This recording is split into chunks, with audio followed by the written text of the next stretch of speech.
우리 부모님 세대나 요즘 사람들을 한번 비교해서 보면요, 어떤 마음이 드십니까? 사람들의 마음이 점점 굳어지고 있다는 말 공감되지 않으십니까? 세상이 너무 빠르게 변하고 많은 일들이 쏟아져 보니까 우리는 놀라울 만큼 감정이 무뎌졌어요. 뉴스를 보면 하루에도 수십 건의 사건들이 벌어집니다. 누군가의 죽음, 사고, 분노, 전쟁, 어떤 불의.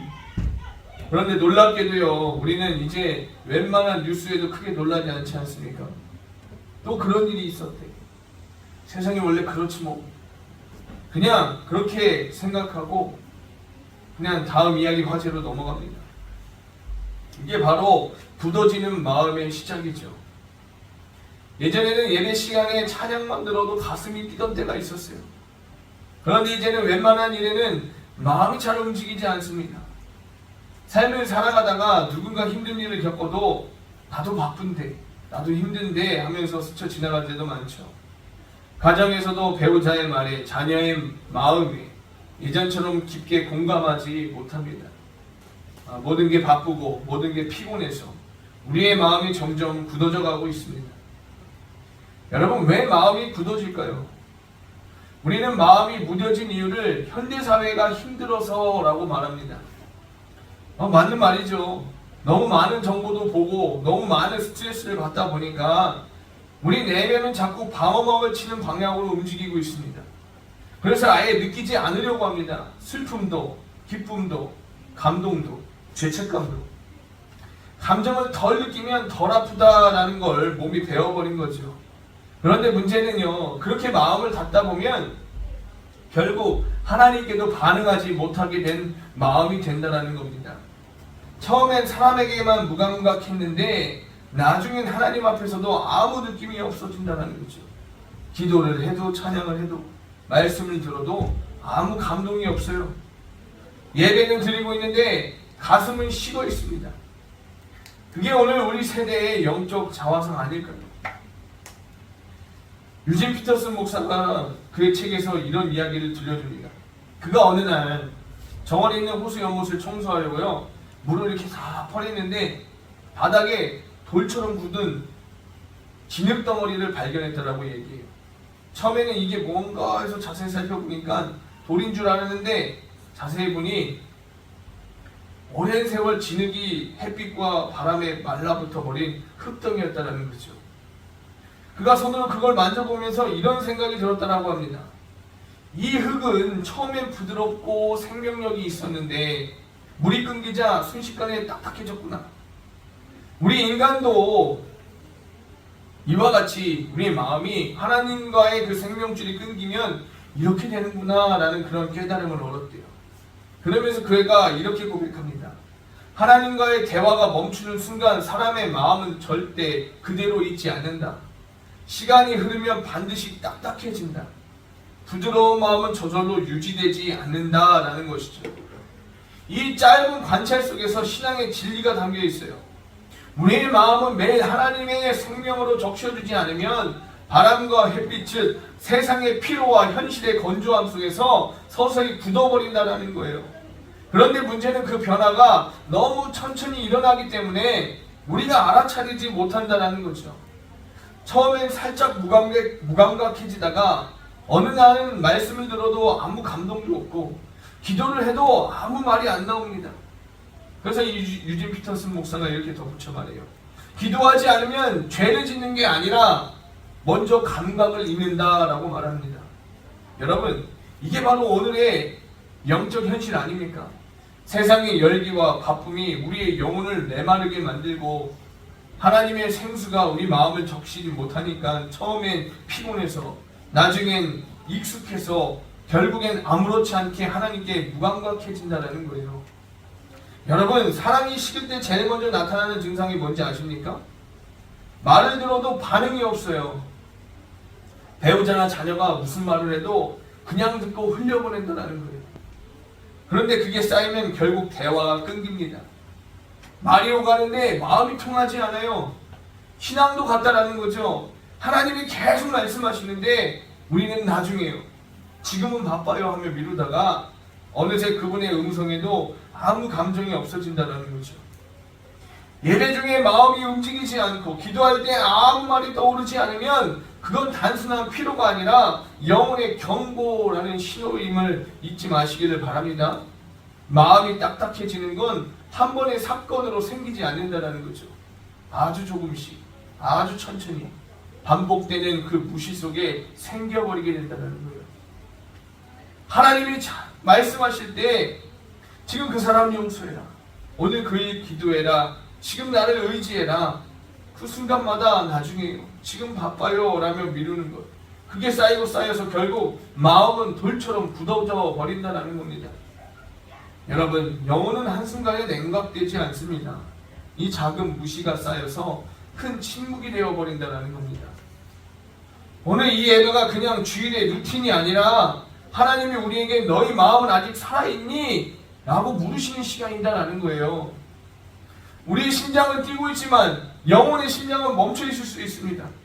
그래서 하나님은 이 시간을 통해 우리의 마음을 두드리시고 계신 거예요. 너 아직 내 목소리 들을 수 있니?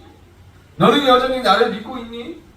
너의 마음은 아직도 나에게 반응하니? 우리는 이 질문 앞에 오늘 우리의 예배가 시작된다는 거죠. 사랑하는 여러분, 하나님은 우리의 마음이 딱딱해졌다라고 해서 포기하지 않으시죠. 하나님이 우리의 굳은 마음을 부드러운 마음으로 바꿔주시는 분 아닙니까? 그분은 여전히 부드럽게 두드리시고 계세요. 얘야, 내 마음을 내게 열어달라. 다시 처음처럼 나를 사랑하자. 오늘은 그 부르심 앞에서 잠시 멈추어 서는 시간입니다. 하나님, 제 마음이 너무 오래 닫혀 있었네요. 다시 주님의 음성에 반응하는 사람이 되길 원합니다. 그 마음으로 예배를 시작하는 것, 그게 바로 회복의 첫걸음임을 잊지 마시기를 바랍니다. 그래서 오늘 본문 7절, 8절 말씀을 보십시오. 이렇게 이야기합니다. 그러므로 성령이 이르신 바와 같이 오늘 너희가 그의 음성을 듣거든 광야에서 시험하던 날에 거역하던 것 같이 너희 마음을 완고하게 하지 말라라고 이야기하고 있어요. 이 히브리서 기자는요, 시편 95편을 이용하면서 이렇게 말하는 거죠. 오늘 이 짧은 단어 하나가 신앙의 본질을 흔들어 깨운다는 거예요. 오늘이라는 이 단어, 이 하나는요, 단순히 그 하루 24시간을 의미하는 게 아니에요. 성경에서 이 오늘이라는 말은 하나님이 지금 말씀하시는 현재 시점, 즉 은혜 받을 만한 때 구원의 날을 가리키고 있다는 거예요. 하나님은 과거에만 말씀하시는 분이 절대 아닙니다. 그분은 지금도 이 자리에서도 오늘도 말씀하고 계신다는 거죠. 이 성경 말씀은 그때 그 시대를 살아가는 그 사람들이 그 말씀을 붙잡고 살아갔던 사람들, 뭐 현대 상황과 여러 가지 시대적 배경도 많이 다를 거 아닙니까? 근데 그 사람도 이 말씀을 의지하며 살아갔다고요. 근데 현대를 살아가는 이 말씀 변하지 않았어요. 오늘 저와 여러분에게도 똑같은 말씀이죠. 우리도 이 말씀을 가지고 살아가야 한다는 사실입니다. 그분은 지금도 이 자리에서도 오늘도 말씀하고 계신 줄 믿으시길 바랍니다.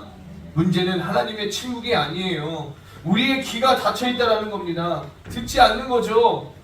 히브리서 기자는 성령이 이르신 바와 같이 라고 시작하고 있어요. 이 표현은 과거의 기록, 그 기록이 단순한 역사가 아니다, 지금도 여전히 살아있는 하나님의 말씀이다 라는 선언하고 있다라는 사실입니다. 성령께서 이르신다, 현재형 동사예요. 즉 하나님의 말씀은 한때 끝난 문서가 아니라 현재적 음성이다라는 거죠. 하나님은 여전히 말씀하고 계신다라는 거예요. 자연을 통해 말씀하시고 또한 말씀을 통해 말씀하시고 우리의 양심과 사건과 사람을 통해 말씀하고 계신다는 거죠. 그런데 성경은 묻고 있습니다. 그 음성을 오늘 듣거든 너희 마음을 완고하게 하지 말라라고 말이죠. 즉 말씀을 듣는 것보다 더 중요한 건 오늘 반응하는 것이다 라는 뜻입니다. 여러분, 오늘 우리가 하나님의 음성을 잘 듣지 못하는 이유가 무엇이냐? 하나님이 말씀하지 않기 때문이 아니라 너무 많은 소리들이 우리의 귀를 가리고 있기 때문이다라는 거죠. 여러 가지 세상의 소리들, 뭐 뉴스, SNS, 뭐 메시지, 일정, 음악, 영상, 광고, 그리고 사람들의 말. 우리는 하루 평균 7,000개 이상의 메시지를 본다고 합니다. 그중 대부분은 필요하지 않은 정보다라는 거죠. 그런데 우리는 그 정보를 놓치지 않으려고 애를 씁니다. 하나님은 조용히 말씀하시는데 세상은 너무 시끄럽습니다. 결국 우리는 누가 더 큰 소리로 말하느냐에 그것을 따르게 된다는 거죠. 하나님은 기다려라 말씀하시지만 세상은 지금 당장 움직여라 라고 이야기해요. 하나님은 용서하라고 말씀하시지만 세상은 손해보지 말라고 외치고 있어요. 하나님은 나를 의지하라고 말씀하시지만 세상은 너 자신을 믿어야지 라고 이렇게 말하고 있다는 거죠. 이렇게 수많은 세상의 음성들이 하나님의 음성을 덮어버린 시대에 우리가 다시 회복해야 할 것은 하나님의 음성을 구별하는 귀다라는 사실입니다. 하나님은 과거의 사건을 말씀으로 상기시키십니다. 이스라엘 백성은 하나님의 음성을 들었지만 오늘 순종하지 않았다라는 거죠. 그 결과 어떻게 되느냐? 그들의 믿음은 내일로 미루는 습관이 되었다라는 거예요.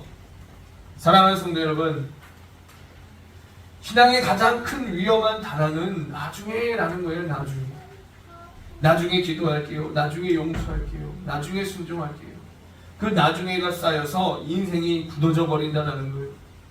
그리고 언젠가 그 나중은 오지 않는다는 거죠. 내 기준의 나중 아닙니까?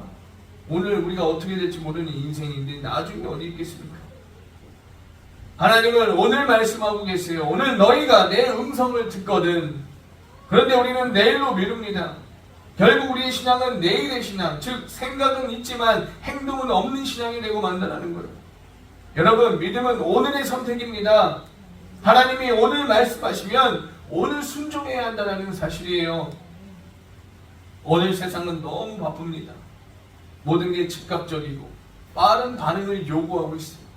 그래서 사람들은 점점 깊이 생각하지 못하고 천천히 듣지 못하는 존재가 되었다는 거죠.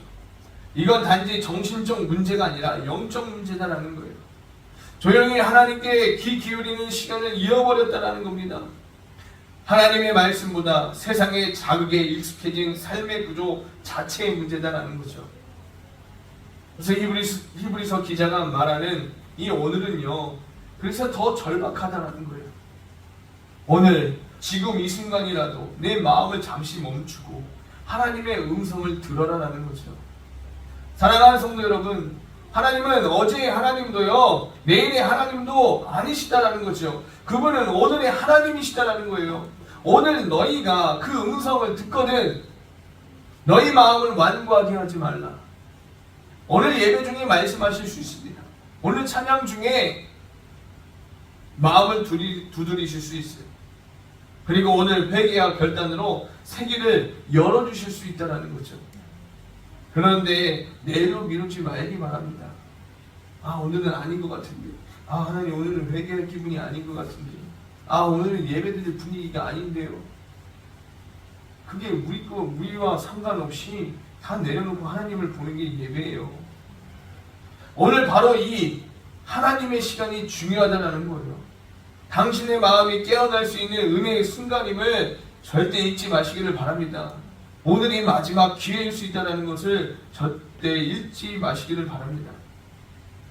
8절에 다시 말씀을 보면 광야에서 시험하던 날에 거역하던 것 같이 너희 마음을 완고하게 하지 말라라고 말하죠.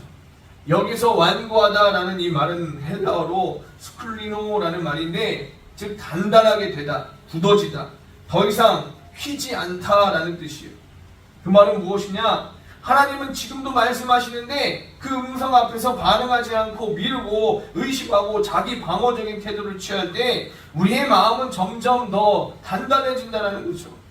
그게 바로 불신앙의 결과다라는 겁니다. 그래서 이 히브리서 기자가 경고한 불신앙은 지식의 결핍이 아니에요. 이스라엘 백성은 하나님의 기적을 직접 본 사람들 아닙니까? 눈으로 확인한 사람들이에요. 홍해가 갈라지는 것을 보았습니다. 만나가 하늘에서 내리는 걸 보고 어떻게 했어요? 먹었어요.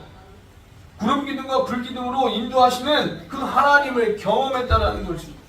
그들은 하나님을 몰라서 믿지 않은 것이 절대 아니다라는 거예요. 마음이 완고했기 때문에 믿지 않았다라는 거죠. 이런 사람들은요, 예수님이 앞에 있어도 예수 아니다라고 부인할 사람들이에요. 절대 믿지 않을 사람들이죠. 10절에 보면 하나님이 이렇게 말씀하시는 거예요. 그러므로 내가 이 세대에게 노하여 이르기를 그들이 항상 마음이 미혹되어 내 길을 알지 못하는도다 하였고 라고 말합니다. 여러분, 신앙의 위기는 지식이 부족해서가 아니라 마음이 완고해서라는 것을 잊지 마시기를 바랍니다. 하나님의 말씀보다 자기 경험을 더 신뢰하고 하나님의 약속보다 현실을 더 믿는 태도, 그게 불신앙의 본질이다라는 거죠. 오늘 우리 시대의 가장 교묘한 불신앙은 냉소주의예요. 냉소주의. 여러분, 요즘 사람들은 무언가를 진심으로 믿는 걸 두려워합니다. 왜냐하면 믿었다가 실망할까 봐요. 그래서 다들 거리를 둡니다. 저 사람 믿으면 나중에 후회할 거야. 기도해봤자 뭐가 달라지겠어. 교회 다녀도 세상은 안 바뀌잖아. 그 말 속엔 하나님에 대한 실망과 세상에 대한 체념이 섞여 있습니다. 믿음을 포기한 채 합리화된 이 냉소주의, 그것이 현대인의 완고한 마음이다라는 거죠. 어떤 분은 이렇게 말합니다. 목사님, 저는 교회를 떠난 게 아니라 그냥 기대를 내려놓는 거예요. 그 말이 참 슬픕니다. 기대를 잃는 순간 믿음은 방향을 잃어버려요. 기대하지 않으니까 기도하지 않아요. 기도하지 않으니 하나님의 역사를 보지 못하고 그러니 더 냉소적으로 변한다는 거죠. 이게 바로 현대판 광야의 불신앙이다라는 거죠. 여러분, 불신앙은 늘 이성적인 이유를 가지고 나타납니다. 이스라엘 백성도 그랬어요. 우린 못 들어간다고. 거기엔 거인들이 있어서. 우리 들어가다가 다 죽을 거예요. 절대 안 돼요. 이게 가능한 일입니까? 이 현실적으로 이게 불가능하지, 이게 어떻게 가능합니까? 그들은 그게 낙심하고 낙담하다가 이렇게 불신앙적으로 나온 거 아닙니까? 하나님이 주신다고 했는데. 그런데 이들의 말 얼마나 논리적입니까? 맞는 말 같잖아요. 아니, 맞는 말이잖아요. 우리의 힘으로는 안 돼요. 그런데 하나님은 그것을 불신앙이라고 말씀하고 계십니다. 오늘 우리도 똑같아요. 지금은 때가 아니에요. 그건 좀 지나친 헌신이에요. 요즘 세상에 그렇게 믿는 사람은 없어요. 그럴듯한 말로 우리의 불순종을 감춘다는 거죠. 그게 불신앙이라는 거예요. 하나님은 우리가 실패하는 걸 꾸짖지 않으십니다. 그러나 시도조차 하지 않는 불신앙은 책망하신다는 거죠. 노력하지 않는 거예요. 난 이러이러하니까, 난 저러저러하니까 그냥 거기에 합류하는 거죠. 노력하지 않아요. 하나님 안에서. 왜냐하면 그것은 하나님이 아닌 내 기준을 신뢰하는 죄이기 때문이다 라는 사실입니다. 덴마크의 철학자 키에르케고르는 이렇게 말하고 있어요. 진짜 믿음은 계산 위에 서지 않는다. 믿음은 언제나 불가능을 향한 도약한다 라고 이야기합니다. 그는 세상 사람들이 신앙을 너무 논리적으로 합리적으로 만들어버렸다라고 비판하고 있어요. 믿음은 손에 잡히지 않아도 순종하는 것, 하나님이 말씀하시면 결과보다 먼저 내 발을 내딛는 것이라고 말하고 있어요. 불신앙은 머리로 계산하고 믿음은 가슴으로 순종합니다. 그래서 불신앙은 안전해 보이지만 결국 아무 열매가 없다는 거예요. 그래서 히브리서 기자가 이렇게 말하며 경고를 마칩니다. 19절의 말씀이죠.